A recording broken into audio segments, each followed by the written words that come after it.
Balance político de un desastre. El mensaje de cierre de año presentado por el presidente Salvador Sánchez Serén el pasado mes de diciembre del 2016 aseguraba que nuestro país marcha por un buen rumbo. Sin embargo, un par de días antes, la encuesta de LPG Datos indicaba que 79 de cada 100 ciudadanos consultados creen que El Salvador va por un rumbo equivocado y que el 81% manifiesta que la situación nacional es mala o muy mala. Las dos palabras que mejor resumen la situación nacional son dos: crisis y desastre. Hay quien justifica la crisis actual en función de los errores y abusos cometidos en el pasado por las administraciones de Arena. Y hay quien alega que después de 7 años y medio gobernado por el FMLN, el único responsable del desastre es efectivamente el FMLN. También algunos expertos plantean que el problema real es que, finalizada la guerra y firmada la paz, las élites económicas y políticas del país, en plena complicidad, pactaron el abandono de la economía productiva y le apostaron a un modelo basado en la exportación de nuestro capital humano. Una economía extractiva, especulativa y de consumo fundada sobre todo en las remesas de los inmigrantes. En medio de ese panorama tan desalentador, solo a Nayib Bukele parecía irle bien y hasta extraordinariamente bien en las encuestas. Con su firme discurso crítico, se estaba alejando aceleradamente del lado de la clase política reprobada y al mismo tiempo colocándose del lado de la mayoría social frustrada, desencantada y reclamante. Eso mismo lo convertía en un creciente peligro para las cúpulas tradicionales de la derecha y de la misma izquierda. Nayib se iba adentrando más y más en un intenso combate incesante a dos flancos. La extraña valoración del juez Quinteros.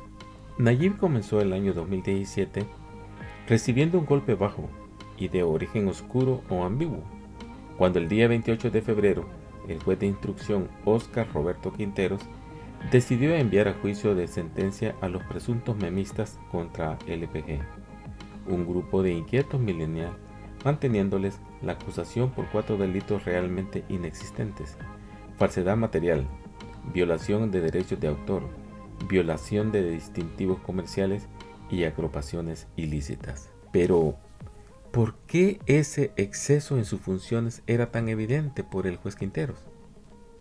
Casualidad o no, el caso es que ese juez es primo de Gerson Martínez, cuyo nombre real y legal es Orlando Quinteros, miembro de la alta dirigencia del FMLN y cuyas evidentes aspiraciones presidenciales eran francamente insostenibles ante la avasalladora popularidad de Nayib.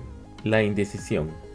A principios de marzo del 2017, Secultura anunció que intervendría las 3 plazas del centro histórico de San Salvador con el objeto de realizar excavaciones arqueológicas. Nayib reaccionó de inmediato y con firmeza manifiesta: he ordenado al cuerpo de agentes metropolitanos que no permite el ingreso de Secultura al centro histórico.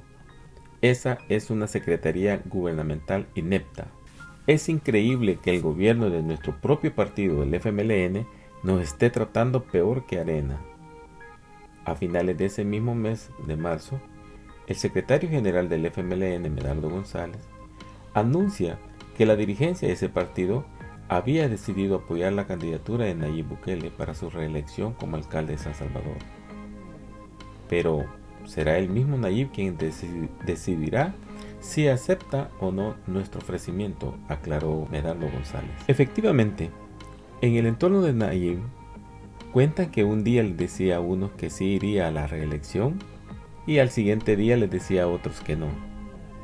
Nayib sentía la necesidad de hablar con Karim, su hermano, para decirle lo que había decidido, pero también escuchar su consejo. ¿Cuáles fueron los argumentos de Karim?, le preguntó Galeas. Karim me dijo que con el tiempo que me quedaba como alcalde ya no alcanzaría a terminar toda la obra proyectada y que entonces, ¿cuál iba a ser mi legado? También me dijo que, como era seguro que yo ganaría la reelección de forma arrasadora, esa misma victoria y la culminación de los proyectos más importantes de transformación de San Salvador cambiarían a mi favor toda la dinámica política. Es inevitable que las cosas cambien, me dijo mi hermano. Solo tienes que tener un poco más de paciencia. En realidad, en esa conversación hablamos de todo, de mi papá, de la alcaldía, del partido, de la política, del futuro y hasta del sentido de la vida. Y al final le dije, está bien, seré candidato. Prosiguen allí. Cuando yo regresé a casa y me fui a dormir, el sueño altera la química cerebral y por eso es que se dice consúltelo con su almohada. La cosa es que el domingo desperté pensando de nuevo que no debía ser candidato. Había algo instintivo que me decía que ese no era el camino. Ya estaba otra vez en la duda. Así pasé hasta el mediodía. Entonces me regañé a mí mismo. Ya, Nayib, decídete de una sola vez. El razonamiento me decía que sí y la intuición me decía que no. Y ya presionado por el plazo definitivo, terminé optando por la razón. Pero mi intuición seguía diciéndome no. Y no pude ni quise ocultar esa contradicción. Al final de su Facebook Live, Nayib dice lo siguiente: la decisión no fue fácil. Pero, ¿y entonces a quién vamos a dejar ahí? A los mismos de siempre, a que Arena gane de nuevo la alcaldía y retroceda todo lo que hicimos. O que el FMLN siga el camino de parecerse a Arena o de convertirse en Arena 2.0, quitando subsidios a la gente pobre, poniéndole más impuestos, no persiguiendo la elusión y la evasión fiscal, dejando todos los privilegios de las clases poderosas, manteniendo intactos todos los poderes fácticos y haciendo todo lo que el pueblo esperaba que no hicieran. Hacer lo contrario de lo que el pueblo esperaba del FMLN al votar por ellos. Entonces, al final, salirme en la política era dejar solo en manos de Arena a mi país, a dejar que el FMLN termine convirtiéndose en Arena 2.0. Ahora me tendré que someter a internas en el FMLN, pero sé que tengo el apoyo y les quiero pedir a todos que, por favor, no me dejen solo. Si vamos a cambiar la política del país, cambiémosla de verdad. La respuesta de Medardo al siguiente día del Facebook Live de Nayib. El secretario general del FMLN, Medardo González, en una entrevista matutina del Canal 12, con cara de pocos amigos y con su habitual estilo cantinflesco, comentó el mensaje de Nayib en los siguientes términos: no me parece en lo absoluto este tipo de formas y de maneras de hacer política. Me parece politiquería. A nosotros nos parece que este tipo de política es vacía, es falsa, no tiene sentido. De hecho, el FMLN ha tenido éxito en la medida que ha sido concreto en sus planteamientos y ha resuelto las cosas con obras. Me parece que es completamente equivocado, completamente errado, todo este planteamiento de que el FMLN se está convirtiendo en Arena 2.0. Creo que el alcalde debería de informarse mucho más. Debería de leer la historia de este país. No estoy de acuerdo para nada con sus conceptos. Me parece que este concepto de política asquerosa va más bien de la mano de este tipo de política mediática que él tiene, que no va con nuestro partido FMLN. De hecho, nosotros partimos que este tipo de política precisamente es la que promueve la derecha de nuestro país. El alcalde Nayib Bukele en esto se equivoca. Y yo quiero decir que precisamente este tipo de enfoque de considerar la política como una mercancía, como un marketing, como un show mediático, eso precisamente a mi juicio sí es política sucia. El FMLN es un partido en el cual nosotros siempre hemos practicado la autocrítica, siempre la crítica ha sido bienvenida, la crítica constructiva, pero también nosotros practicamos valores, los valores de la lealtad. Y en ese sentido yo quiero señalar este tipo de cosas. La lealtad entre nosotros es un elemento básico. Dos posiciones claramente encontradas. O bien el FMLN se estaba derechizando y dando la espalda al pueblo como afirmaba Nayib, o bien era Nayib quien practicaba una política sucia y desleal, como afirmaba Medardo.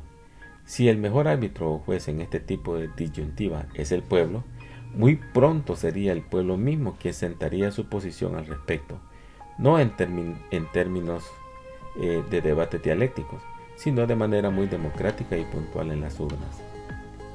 Efectivamente, 4 meses después, en junio, en las elecciones internas para elegir a sus candidatos a alcaldes y diputados, el 97% de la militancia del FMLN en San Salvador votó a favor de Nayib Bukele, a pesar de lo dicho por Medardo González.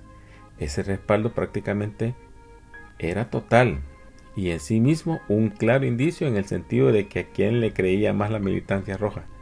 Y eso seguramente encendió algunas alarmas de preocupación en la cúpula FMLNista. También ese mismo mes, el Instituto de Opinión Pública de la UCA dio a conocer su nueva encuesta, misma que arrojaba en otros un dato igualmente alarmante para esa cúpula. Al consultar a la gente si el FMLN debería seguir gobernando, el 63.4% se declaró en contra de esta posibilidad. No obstante, la misma encuesta añadía otro dato. Cuando se consultó si Arena debía volver a gobernar al país, el 68.1% expresó su oposición al retorno de ese partido al poder. Pero si esa franca mayoría decía claramente que no quería que siguiera gobernando el FMLN, pero tampoco quería que gobernara Arena, ¿cuál era la alternativa si los otros partidos ni siquiera puntuaban en las encuestas? Para poder responder a esa pregunta, aún faltaba que corriera más agua bajo el puente, pero los hechos comenzaron a precipitarse.